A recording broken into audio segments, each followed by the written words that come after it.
teaching you to make useful content so that you can build long-term relationships with the people that matter to your business.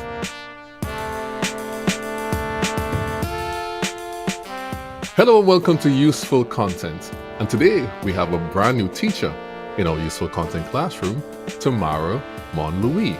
Hi, Tamara. Hello. I am super excited to be here. I am Tamara Mon. I am the founder of Monivan Digital Marketing Solutions, where we really help businesses, go beyond those likes and follows to get to that place of creating relevant content so they can grow their businesses. Super excited to be here today. You have that talk track down, Tamara, I must say. You have it locked all the way down. Go beyond the likes. And I know that is something that came out of when you started your business, you first started your business, that was like the foundation upon which you started it, which was, October will be 6 years now that you have been in business. Yeah. And go beyond the likes. So they explain, before we get into all the other stuff about how I know you and the great content you came to share, could you explain what go beyond the likes means to you? Yeah, 100%. So truly, when I started the business, the first workshop I did was actually I launched the business with a workshop called Beyond the Lights. And as I was in corporate America, I've worked for brands like St. Jude Children's Research Hospital and Hilton Worldwide. They've flown me all over the place to work for them, which has been exciting. One of the things I learned as I worked with these corporations and I met with CEOs, you start understanding that likes and follows do not connect for them because it's not revenue driven, it's not business goal driven. So the more we talk to them, and this was when digital was like super early, right? When we talk to them, we would present them with likes and follows, and they would say, okay, where are the heads in the beds, or where are where are the leads, where's the stuff that I need to say that my business is growing through this medium that I have to spend a lot of money in. So when I started my business, right away, I understood that was something that business owners needed to connect with. I have a degree in economics, so I connected the dots of business goals through digital, and then so I simplified it by saying beyond the likes. And then I got it trademarked, so I trademarked go beyond the likes, which allows us to have a really robust conversation. When someone hears that, right away, they're thinking, this is more than just social media.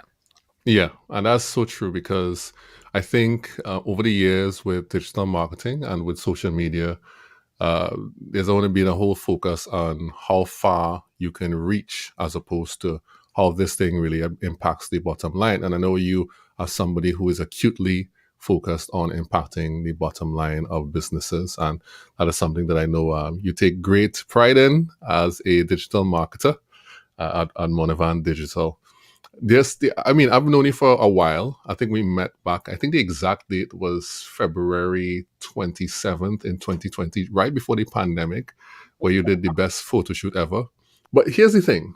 The thing is that there are two aspects of your content, the content creation choices that I find to be very interesting. And this is before we get into the main things we came to talk about, right? There are two aspects of your content creation choices that I find to be very, very interesting.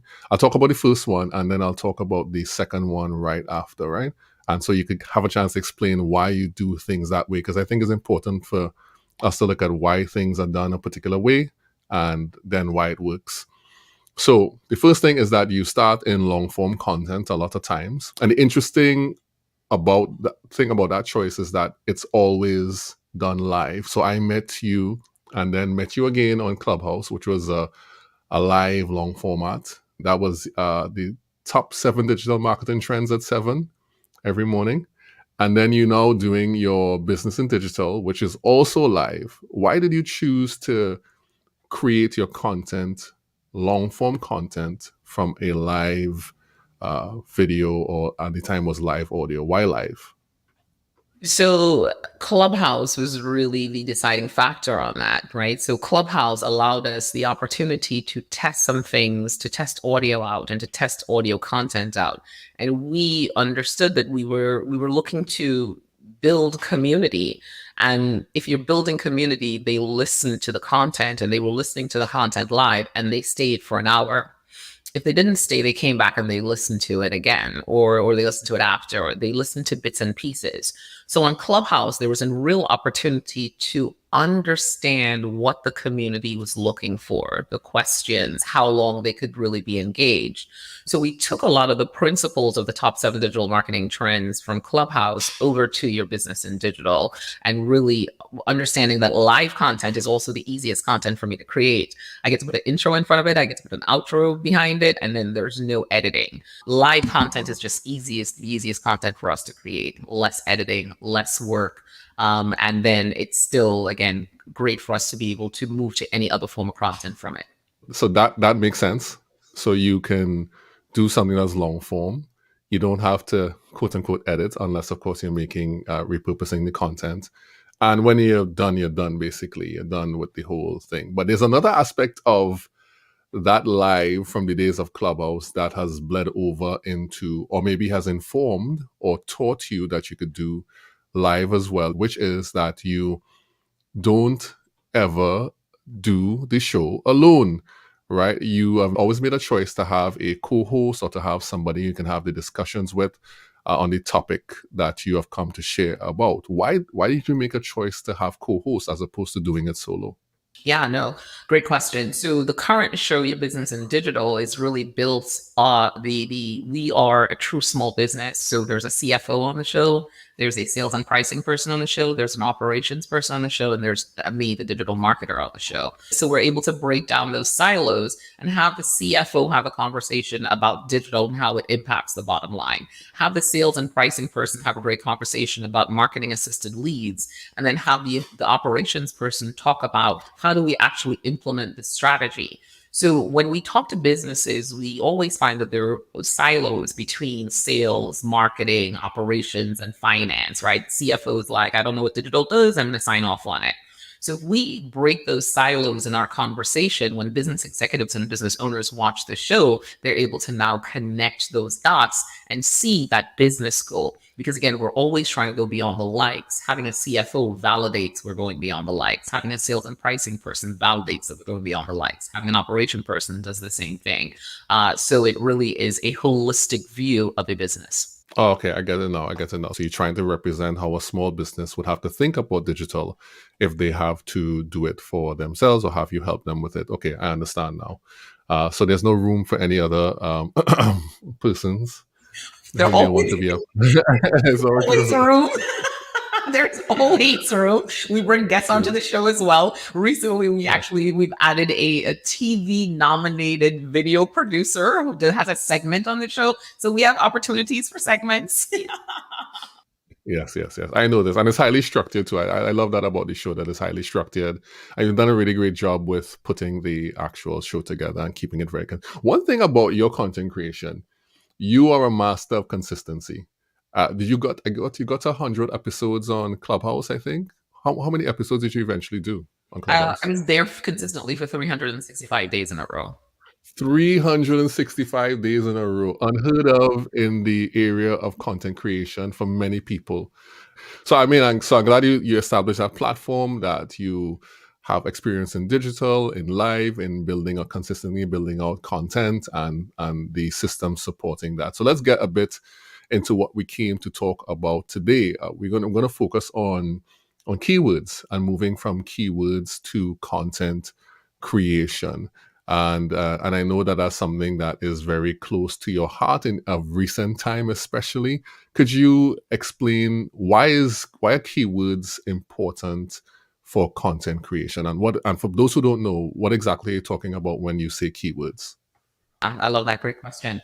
So keywords are the way we search in Google, in Bing, maybe on social media. We put keywords into these places and it produces results for us, right? It's a search results page that says, hey, I put in these keywords and these are results. These are things I may have been searching for.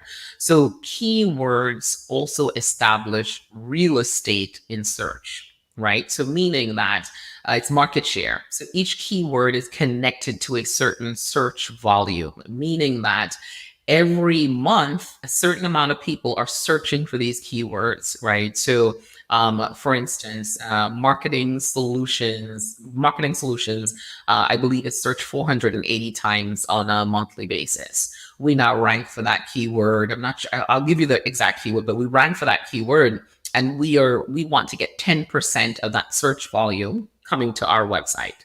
So we're Mm. actively looking at market share. So keywords become important because when we and our customers are going down their rabbit hole of search, that's how they present it, either in keywords or in questions. So that's why keywords become really important. And then there's the opportunity for you to become really the answer to that question. Because if that's how we're searching, we know there's a search volume, we get into a place of Mhm. becoming the answer and actually creating relevant content that people are searching for. So many times when I talk to customers, they are creating content just to create content, right? They're like, oh, I posted a picture of myself. I did 4 selfies this week. It was amazing. I did 2 bathroom selfies, and they believe that all their friends liked it, and we're like, okay, great. Well, how does that move the business forward? Was anyone searching for that content? Did you become the answer for your potential customer, or did you just post and create content just because you felt like it? We're connecting the Mm. data points back to the content creation so that you can actually maximize that content and get it in front of people that are searching for the answer, but they may not necessarily know your brand, right? That's the other thing. You mentioned a figure earlier. Was it 480 40, searches? 40, yep. Right. So what is that exactly? 480 searches in what context? And then you say you want to own 10% of the search. What Yeah. explain that to me. So each keyword on Google is connected to a search volume, right? So when we are searching, Google has these tools that tell us as digital marketers, we go into some cool tools that tell us, hey, this keyword gets this many searches. So meaning that people at home take up their phones and they're searching for it. And that Google will tell you this is the average monthly searches that this specific keyword gets every month. Okay, I Once understand. I understand that, I can now say, hey, this keyword is perfect for my business because I talk about marketing solutions. I talk about digital marketing solutions. I'm going to create content to support this. I also want to aim to drive a percentage of the people who are searching to my website with the answer. So if I said, I wanted to increase my market share for this keyword and get 10% of that volume, right? 10% of that is 48 searches a month coming to my website. I can actually start measuring against that. Mm. So are keywords done for specific geographic areas, or is it measured globally? Both. So keywords can Mm. be measured globally, but it can be measured for specific geographic locations. For instance, I was working with a client in Trinidad the other day, and the keyword is best gynecologist in Trinidad, specific to Trinidad. If I'm working with Mm. stuff in Orlando for my business, it's going to be digital marketing services near me. If I have a global product or service, if I'm international, I can look to understand the worldwide search for that and understand how much traffic I want to capture from those keywords and work towards capturing that traffic. How can you tell what percentage that your website owns when you look at the overall volume of keywords? Great. I love that question. So, tools like Google Search Console. So, Google Search Console gives you a great idea of what are you even ranking for at this current space. So, it's a free tool. Everyone, if you have a website, should have Google Search Console. So, it'll tell you, hey, what are the keywords that your website is ranking for? It'll also give you an idea of the number of impressions that you get. So, how many times you show up. It'll also give you a measurement of how many clicks you get from those keywords. So if you're really strategic and you start your process by knowing your keywords, knowing the keyword volume, all working with a digital marketing strategist or an SEO person to do that, right? If you're doing it on your own, probably not something that you're going to do for yourself. This is where you really need to get into an expert or do a little bit more research, right? This is where you kind of now start looking to say, okay, great, I want to draw this in, and I'm going to look at this on Google Analytics and Google Search Console to see if I am increasing my traffic. Because you should be able to Mm. measure to see this keyword is bringing in this amount of traffic. So Search Console is perfect at telling you how much traffic each keyword is bringing in. And the more you fine tune your content on your website, It's the more information you get, because people will come to your landing page. Are they staying a long time? That validates if the content is it the content they want to see when they get there, right? And that's where you start making your optimization as the content creator. Oh, okay. I get you. So then is it that you have to know and come up with your own keywords, or is it that you have to now do your research, find out what people are searching for, then try to fit yourself into that keyword space? Which works better? What is the approach? So you want to find the keywords that work for your business. You really want to understand that, right? You want to start off in a tool like maybe Google Trends, and I think we've changed the name. It's not Google Trends anymore. It's like Google Google fancy name, new name. They're always Yeah. changing everything, right? It's like Bar Gemini. So you Every day, every start day. in Google, what used to be known as Google Trends, and understand what the volume is. Put in your product. Put in what your product or service is, and it'll start to make recommendations for you.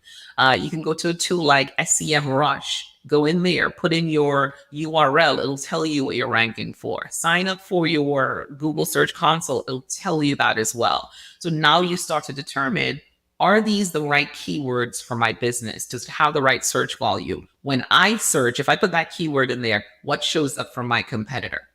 Right? It's another great way for you to understand, what are your competitors ranking for. If your competitor is showing up, then you're thinking to yourself, hey, maybe this is a place I need to show up as well.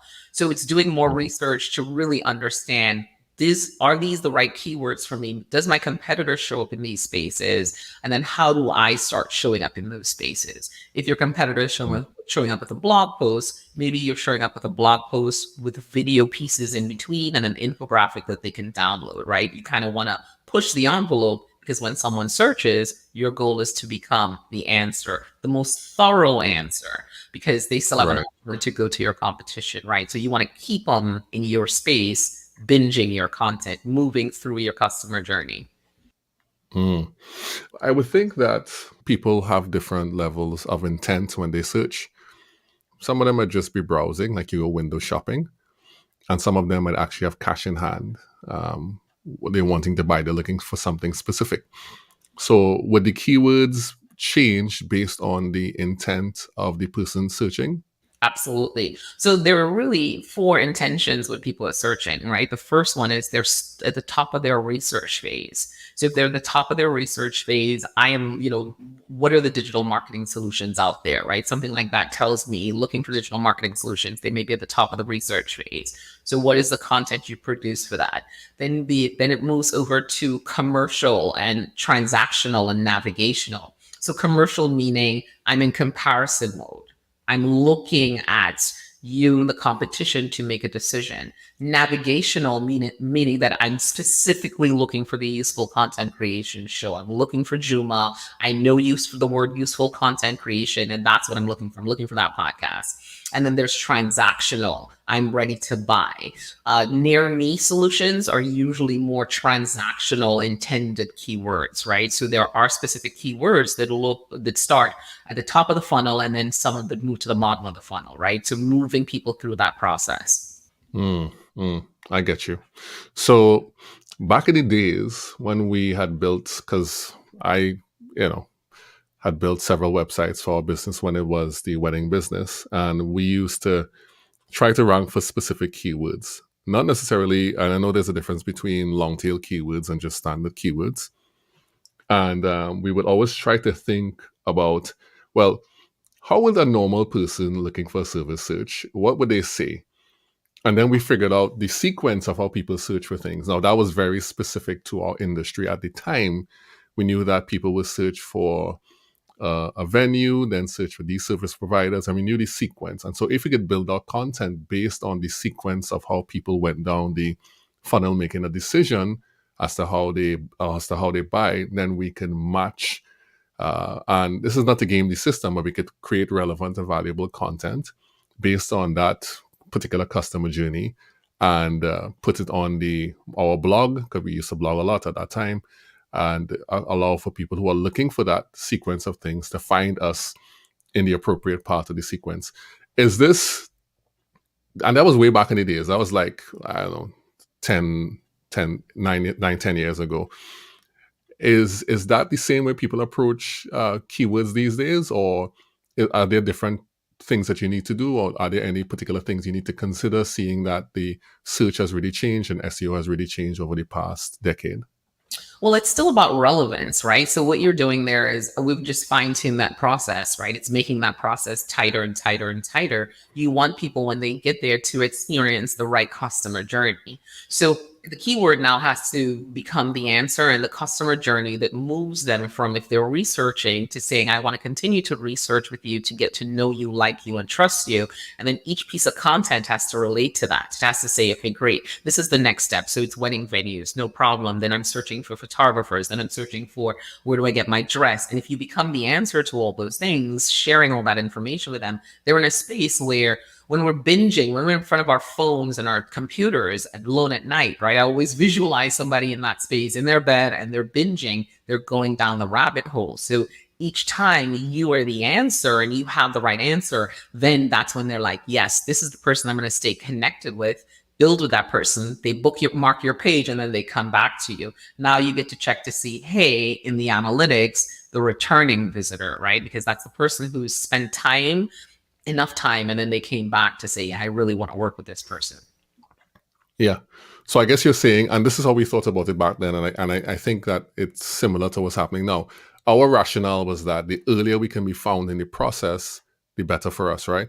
And we knew that the first thing that you do is search for that venue. So what we did is that we would put all the venues on our blogs. We would say, well, we make sure and start our blogs with, this was shot at this venue, and then so then when people were searching for those venues based on, I guess, the traffic volume, then they would kind of find our website. So you're saying it kind of works the same way, in that you have to know what the customer journey is, and then create the necessary and valuable content that will put you in the earliest part of the customer journey so that you can be found, and then later on they'll come back to get you because they know of the valuable content you've shared. That's what you're saying? Absolutely. You want to catch them at every stage. Now, you can catch them at the transactional stage as well, too, because some people think about how people buy, how people shop. Some people are more researchers. Some people are like, I'm ready to do this. I'm ready to pull the trigger right now. So you want to have that piece of content at every stage of the funnel. If they start with you, you want to move them from awareness all the way to the conversion. But if they're coming in ready to convert, you also want to be prepared for that as well with your content and, pushing them to those places. So yes, you want to be able to move people down you want to have a piece of content that supports each part of that funnel and answers their questions. Now, I don't know if you realize, but we just hovered around just talking about keywords for a little while. And we haven't gone deeper yet, but we're going to go deeper. We're going to go deeper because I know you have a lot to say. So I know you believe the keywords help you create the content. Let's connect keywords now to content creation that fits the target audience, what the target audience is looking for. So you believe that people have to use the right keywords inside of their content, right? So that they become a solution that answers these pain points. But I know there was a certain time in internet life where people did something called keyword stuffing, where they would just stick keywords in their website because they felt that the more they say this thing, the more they're going to be found for this thing. I know there's a practice that's frowned upon now. What is the approach that people should take with their content when considering using keywords as well? So content is about relevance for folks, right? It's not, they use that keyword to come in, but they're not so tied to it. For them, it's about relevance. So yes, we're talking SEO here, right? We just haven't said the SEO. We said it a little bit, but we're really talking SEO. And SEO is a combination of the keyword and the content that shows up.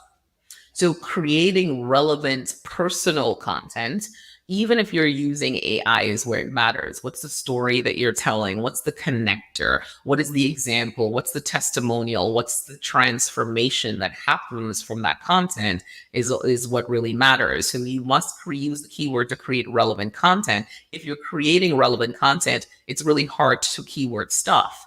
And then we want to look at things like maybe we're looking at synonyms, we're looking at things that, because Google understands all of that right now, Bing understands all of that right now. They're no longer accepting sites that keyword stuff either, right? They're not going to present the user with something that's not relevant.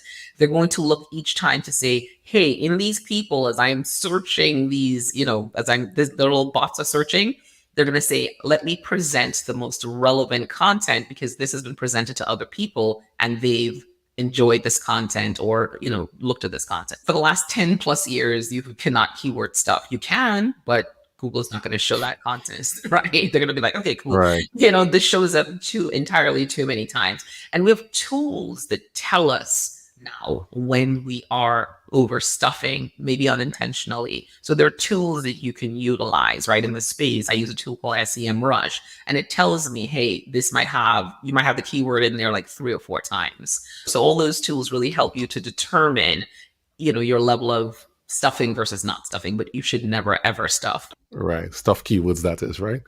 All right. So, so knowing your target audience is key.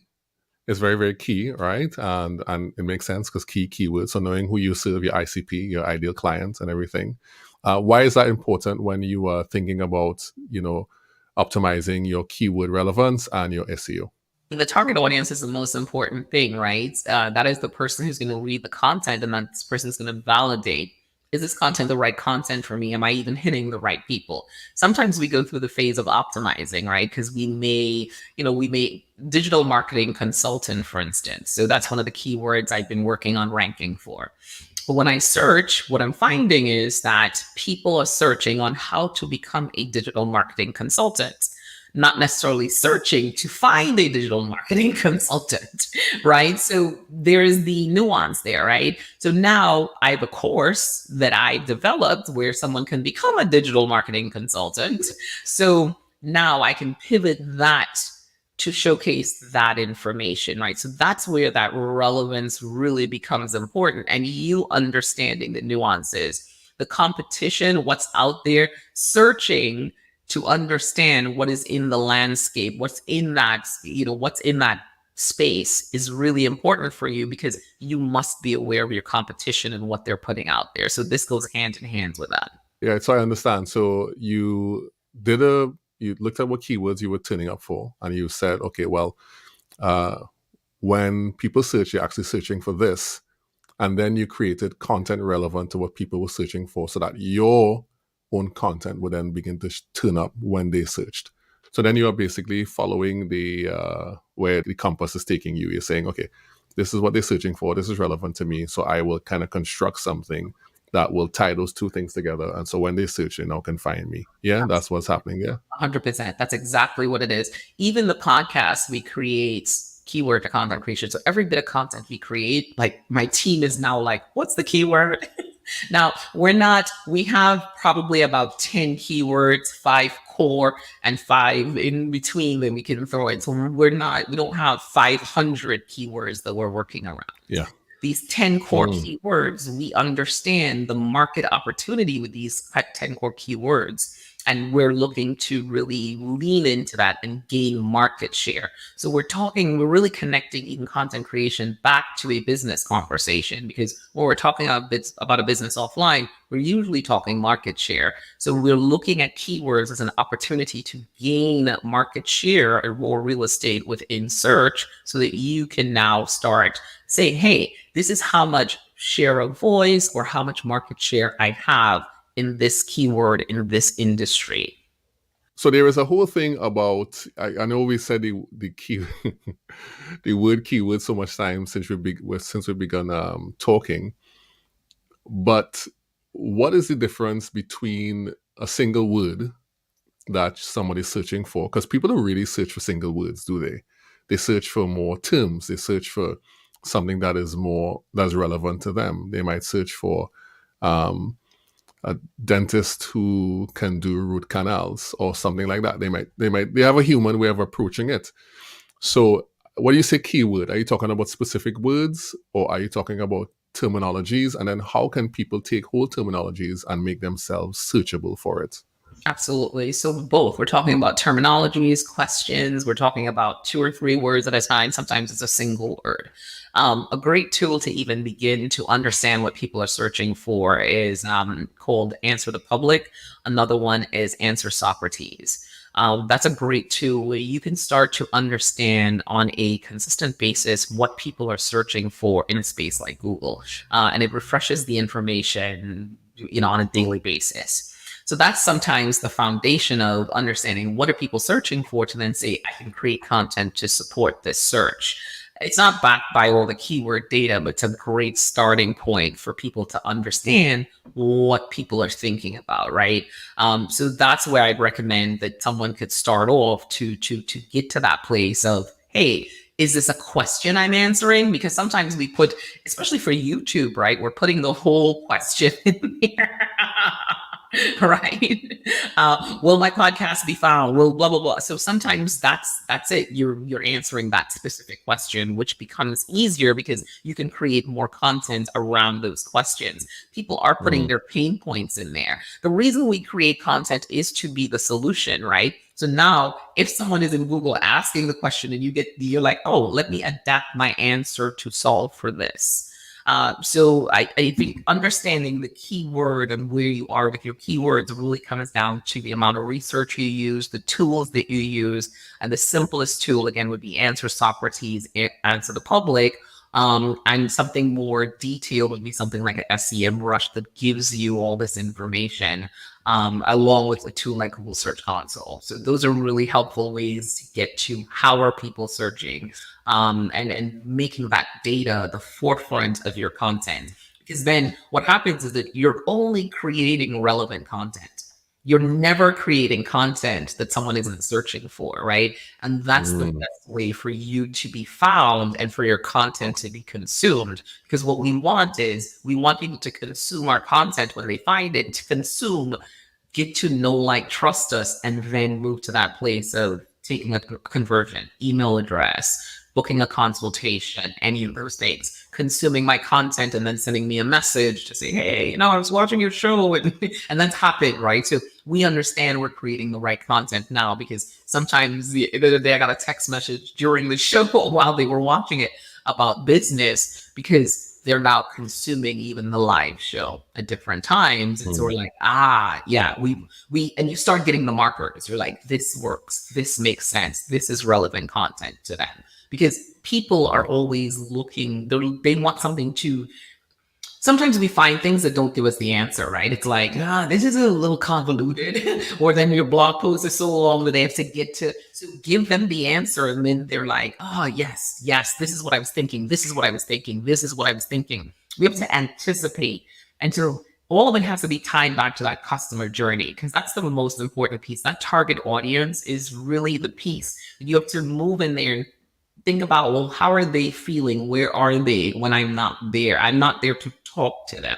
So what does that look like? mm, How do I set myself up to talk to them, to be empathetic to them, to really make it very customer driven? And that's where that's the art form in the content, to turn it into a place where this person is on their phone binging in the most selfish way. And you are like, they're like, yeah, I was thinking that. It's a lot of anticipation too. You have to anticipate the next question and keep anticipating to really then move them down that funnel. That trust building on a phone is insane. you have me thinking.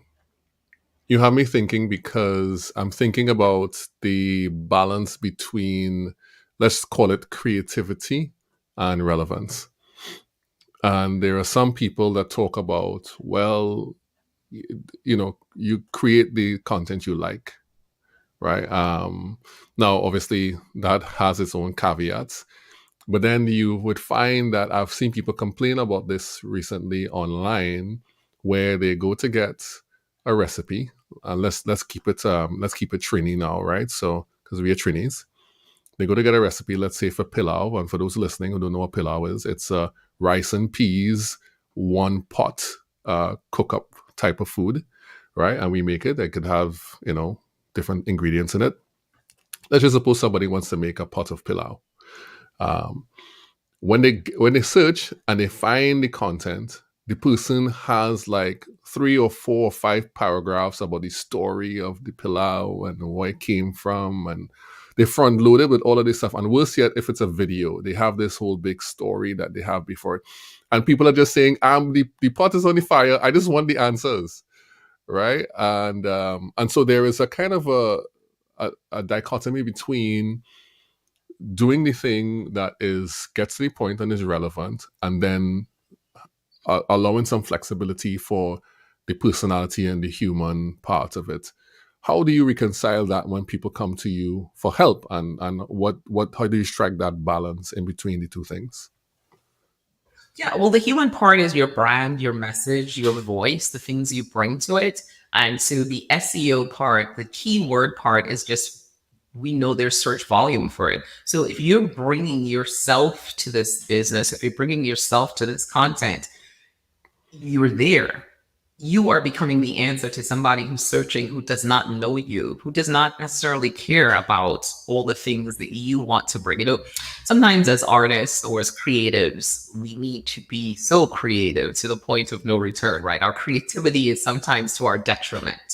And so I remember that's why I'm not a graphic designer, because I could not let go. I'm like, I'm gonna move this over 2 more pixels to make it perfect. Right? And I could not let go of the design. So that wasn't for me.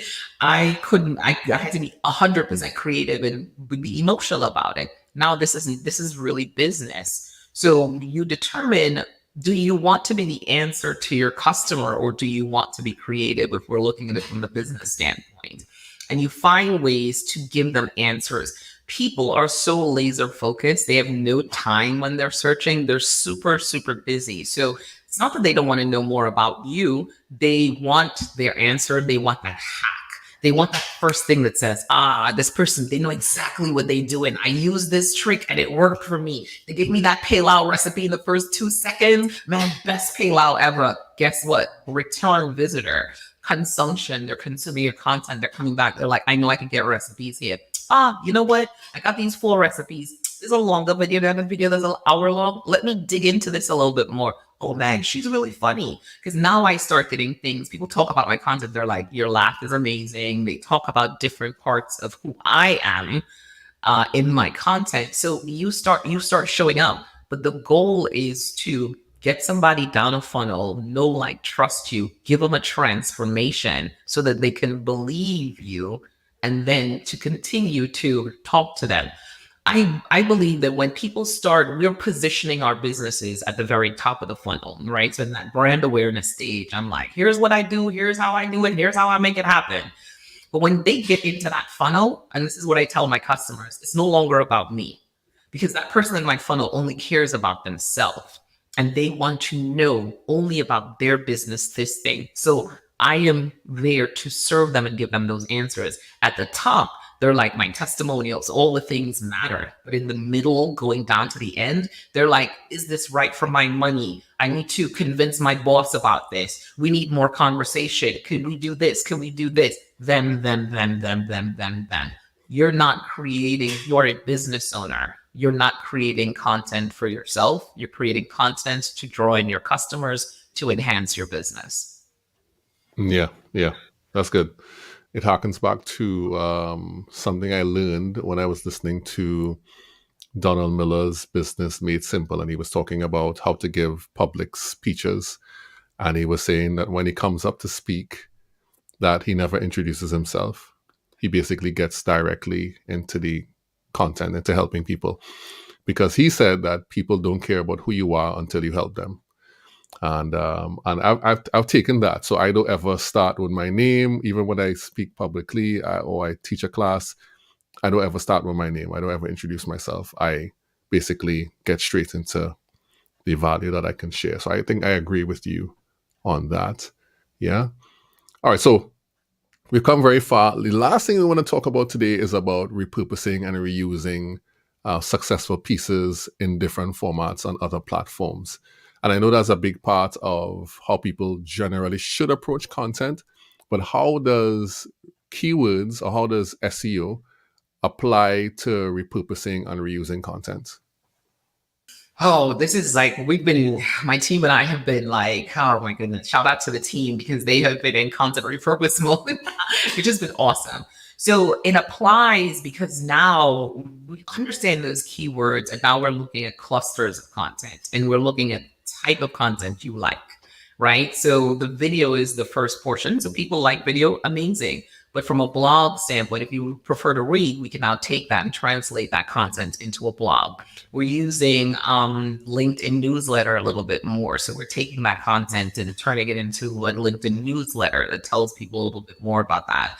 And so we keep moving the content in different ways. We're becoming an octopus, right? I like to call it, we're the tentacles out there, the octopus, and we just have all these bits and pieces of content, and people are able to search for us and find this anywhere on YouTube, which is Google, right through LinkedIn if they're searching and that comes up first. Because when we think about how things that search, in search, a lot of times these profiles, like our LinkedIn profiles, those show up because they have a little bit more domain authority. So people are finding us in different ways through that content. So it's just an opportunity for more reach. And again, giving the consumer the content the way they like it. They prefer to consume the content. Is it a quick infographic? Is it a blog post? Whatever it is, we have it. Do they need to consume it in a short? Do we need to put together a quick presentation that we did at the end? Are we just cutting the hot topics portion? How are we using our content and then still using those keywords to get in front of people? But it really becomes more about your preference at that point in time. Yeah, and I know your shows are very structured. They have segments, which if you're doing a show like that, it should have segments. And so you can be very targeted in how you use each segment as a point of repurposing, whether that is for a blogs, for a text post, for a shorter video, and all those different things. And I think that is a great way to do it. Tamara, this conversation has been great. Are there any final things that you love to share with the people about keywords before we wrap up everything up? Yeah, sometimes we think we know our keywords from our gut. None of this is from the gut, right? Get to a place where you understand what your keywords are, and it'll really change the game and make the content creation a little bit simpler. You can really build a solid roadmap for the beginning to the end. Where do you start, and how do you move through the process? It has been game changing for how we've been creating content. And as our clients do it as well, they're seeing it as game changing and content becomes more relevant to them. And what they're seeing is those business goals they're going back to those business goals and now they're creating content to support their business goals. And that's something that people usually don't do, right? So it's connecting that back to the money in the bank, right? So that's what we are really focused on in digital marketing, content creation. How do we drive revenue, drive leads through content creation and move the business forward? Right. I get that. So the less you trust your gut and the more you follow the data, the more likely you are to have money in the bank. Sometimes they work together. Sometimes they work together. Sometimes they work together. But having the data is essential and being able to look at that objectively to know what to do and how to build out your content is very important. This has been a really great conversation. People might want to get in contact with you for you to help them. Tamara, where can the people find you online? Absolutely. You can find me at monivandigital.com. I don't know if I need to spell it out or if you'll put it in the, the show notes. You can spell it. You can spell it. It's Monivan digital, digital.com. And I'm also on LinkedIn. You can find me on LinkedIn at Tamara Mon. Definitely reach out, connect if you have any questions. Check out our show on YouTube. It's called Your Business in Digital. It's a great podcast. It's really great for business owners and business executives. We walk through digital strategies and really help you connect those dots to get back to money in the bank. So those are some of the places to connect with me. Yeah. And your business in digital is also on Facebook and LinkedIn. So it's live to multiple platforms. And everywhere podcasts are found too. And everywhere podcasts are found as well. That's good stuff. All right. Thank you so much, Tamara, for joining me today on Useful Content. And thank you so much, students, for sticking with us to the end. I'll see you soon. Useful Content Classroom dismissed. And we're clear. Good stuff. Good stuff. Good stuff. Good stuff. We're still recording, but you're clear. Yeah. So, Yeah. I know it's okay. Normally we have like a post a post show discussion. yeah. Yes, but it's great to have you on. No, for sure. It was And just fun. You know, it's like you're famous out here. I'm like, I'm going on Juma's podcast. oh no, come on, far from. One of these good days when I actually get famous enough, when people you know you know I'm popular in my household. In this house, I'm popular, very very popular. I'm on LinkedIn. I'm on LinkedIn. Pretty popular there. No, I think it's Yeah. always to connect. You know, this show, I watch this show. I think what you're doing with content creation, just watching you grow from Clubhouse to now is just like, you know, mind blowing. So I really Yeah, appreciate that. I wanted to thank you for having me on in this early days. I was doing stuff. I had a lot of experience, but I was figuring how to say those things, and some things have changed till then. But even being on Clubhouse, that gave me an opportunity to figure out how to create content in a way that I hadn't done before. And it was I appreciate that. I appreciate the opportunity and giving me a chance to be able to fine tune those things in the early days of knowing not knowing exactly what to do or how to do it. I had Right. skill, but I didn't know how to apply the skill, you know, and Exactly. it gave me an opportunity to apply the skill.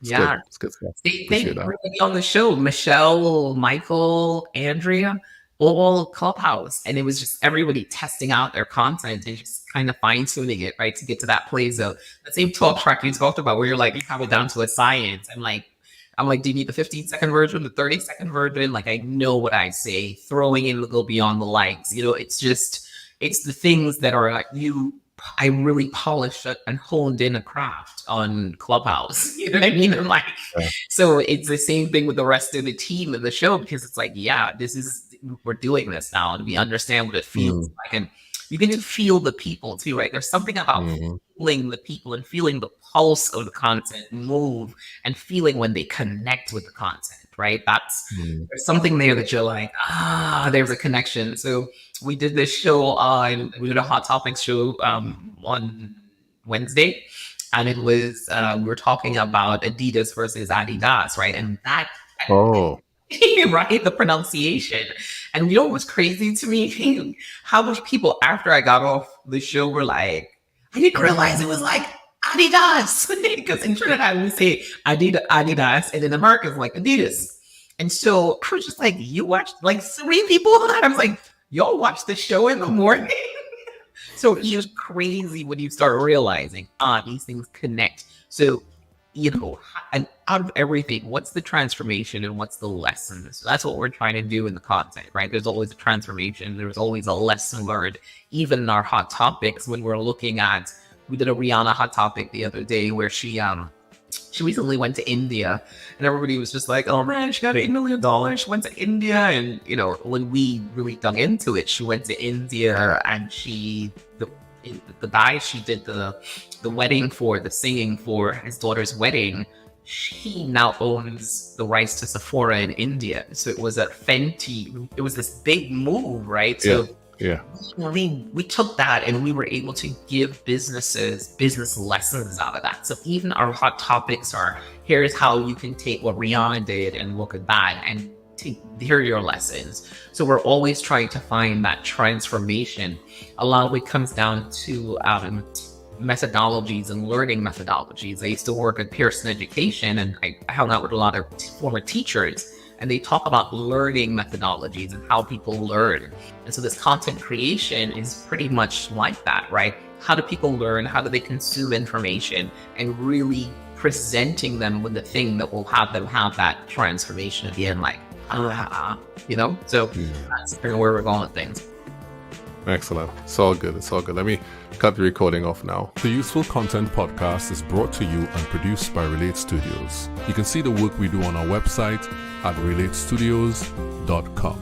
If you like what you've heard on the podcast today, please follow and come back in 2 weeks for another great episode. And if you want to get more useful content in between that, you can follow me, Juma Bannister, on LinkedIn and on Twitter. We all know it's still Twitter.